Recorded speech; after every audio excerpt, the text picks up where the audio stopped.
Chers compatriotes, comment pouvez-vous taire face à ce comportement de ce soi-disant dirigé de notre nation, le roi Biya?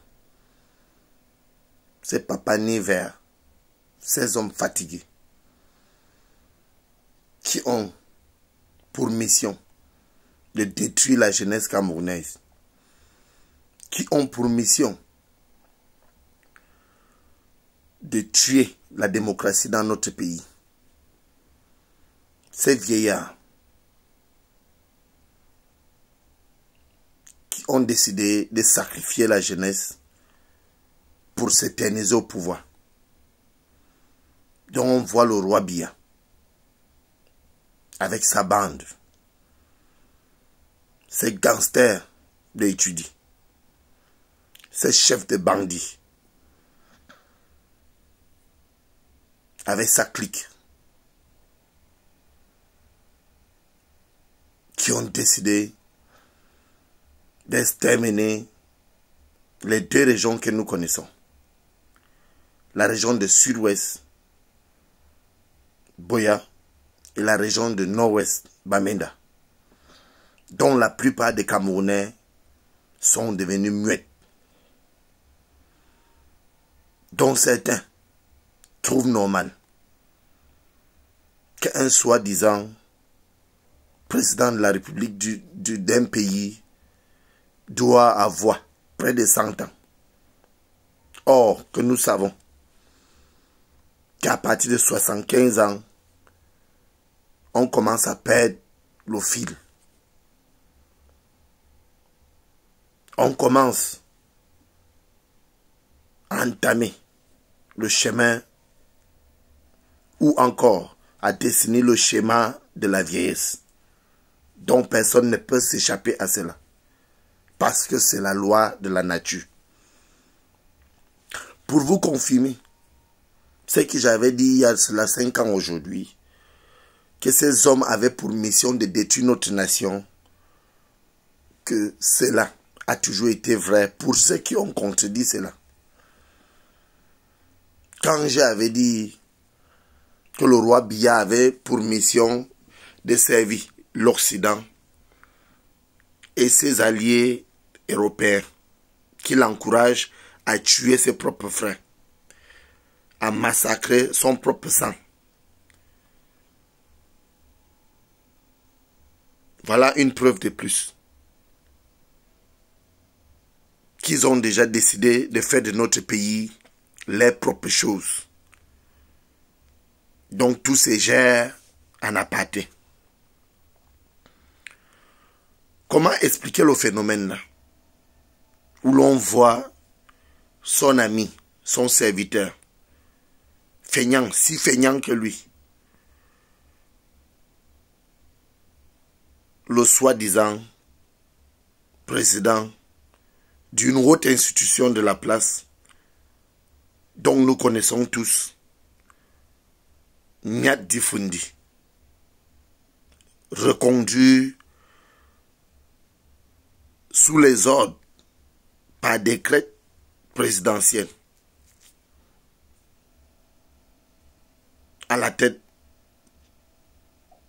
de la Sénat, dont un papa fatigué comme le roi Biya, un nez vert comme le roi Biya.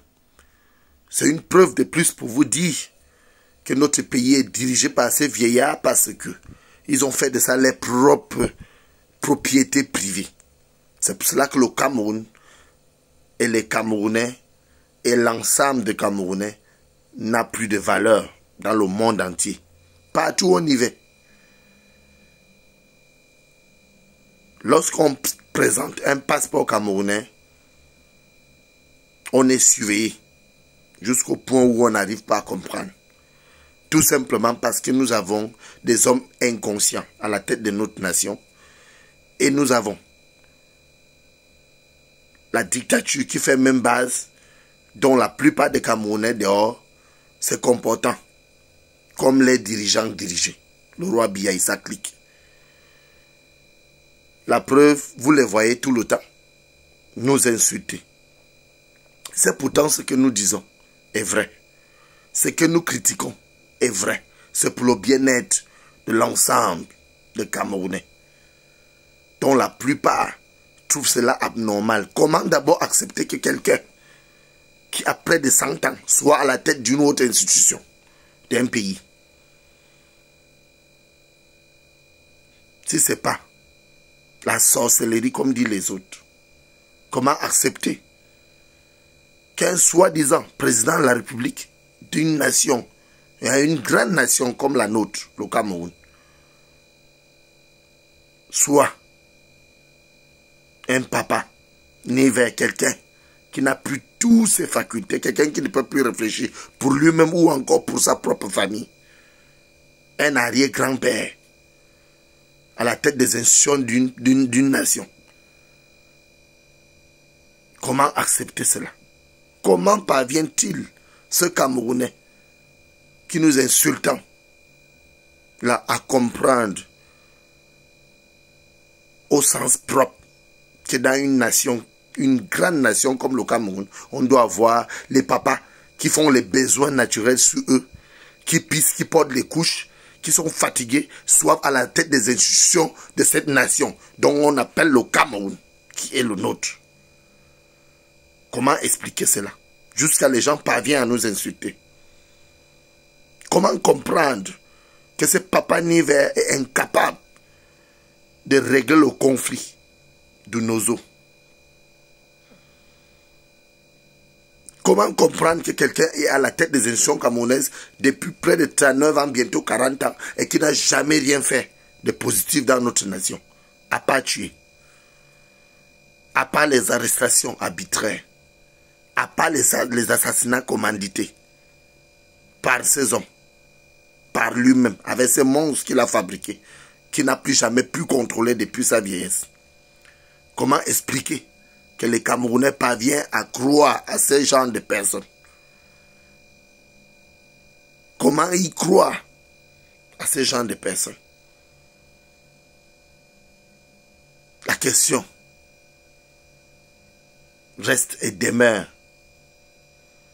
Pourquoi accepter ces vieillards à la tête des institutions camerounaises? C'est pourtant ces vieillards, leur mission, c'est d'exterminer la jeunesse pour s'éterniser au pouvoir, comme je l'ai toujours dit.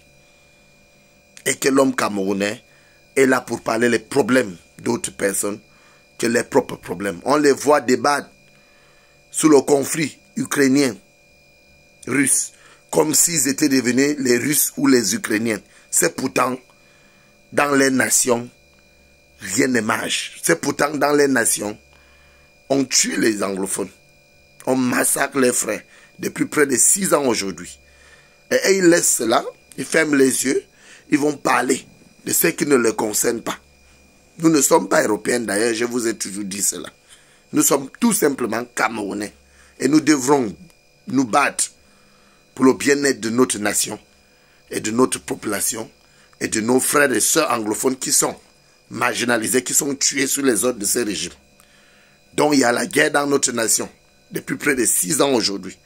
Donc aucun Camerounais ne s'indigne, mais il préfère s'indigner sous la guerre européenne, ce qui se passe en Europe ou encore à l'Occident.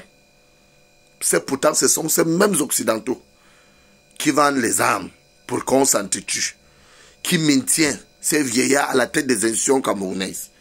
Comment on peut expliquer qu'un pays tout va bien et que nous avions les hommes qui ont été arrêtés près de 6 ans aujourd'hui, d'autres vont à 2 ans, 3 ans, jusqu'à 6 ans, qui ont été arbitrairement enfermés, qui sont à Konengi et à Nubel, à Douala, d'autres sont à Konengi, à Yaoundé, les détenus politiques, ceux qui n'ont rien fait à part réclamer ce qui leur revenait de droit, qui sont abandonnés à eux dans les prisons, et que la justice devient une justice aux ordres, et que les Camerounais laissent cela pour parler les problèmes de l'Occident, les problèmes des Européens. Donc nous devrons dire, si Vladimir Poutine était Camerounais, on pouvait comprendre. Si Valeski était Camerounais, on pouvait comprendre. Mais nous sommes Camerounais. Nous ne pouvons pas accepter qu'on continue à tuer nos frères et sœurs anglophones et qu'on laisse cela, on ferme les yeux pour parler les problèmes de ceux-là. Parce que ceux-là n'ont jamais été avec nous. Et ils ne seront jamais avec nous. Comprenons-nous bien. Un pays où on dit tout va bien. On a les exilés politiques. Nos frères et sœurs anglophones qui ont été exilés il y a de cela 6 ans, bientôt. On a les arrestations arbitraires. Toujours. Tous les Camerounais confondus, qu'ils soient anglophones ou francophones, dont la plupart sont les anglophones qui sont marginalisés, qui sont en prison depuis près de combien d'années aujourd'hui? 5 ans, voire 6 ans. Et que personne ne dénonce cela. Parce que le Camerounais n'arrive plus à comprendre son vrai niveau d'entendement des problèmes qui concernent son pays. Donc nous, on a toujours compris. C'est pour cela qu'on finit toujours par nous traiter de malades mentaux. Parce que ce que nous disons est vrai. Et c'est pour cela que d'autres vont même jusqu'à miser pour nous éliminer. D'ailleurs, je vous avais dit dès le départ, quand j'avais commencé cette lutte, que m'éliminer était une option parce que tant que moi je vivrai, je parlerai et je vais continuer à parler jusqu'à poser d'autres actes qui vont dépasser parler dans les jours à venir. Je vous préviens d'ailleurs. Parce que certains pensent que le Cameroun est à eux seuls. Donc moi je reviens à les rappeler que c'est notre pays à tous et personne n'a choisi d'être au Cameroun et que nous devrons exiger ici ensemble le départ du roi Biya alias Hitler et ses serviteurs, non seulement parce qu'ils sont déjà fatigués, parce qu'ils n'ont aussi jamais rien fait pour notre bien-être, pour le bien-être du peuple camerounais. Et nous devons réclamer le retour de nos frères et sœurs anglophones, ce qui nous concerne. La libération de tous les détenus politiques, sans délai ni condition. Vivre ensemble et vivre mieux. Pour la reconstruction d'un Cameroun nouveau, sans le roi Paul Biya, alias Hitler et ses serviteurs. Je vous remercie.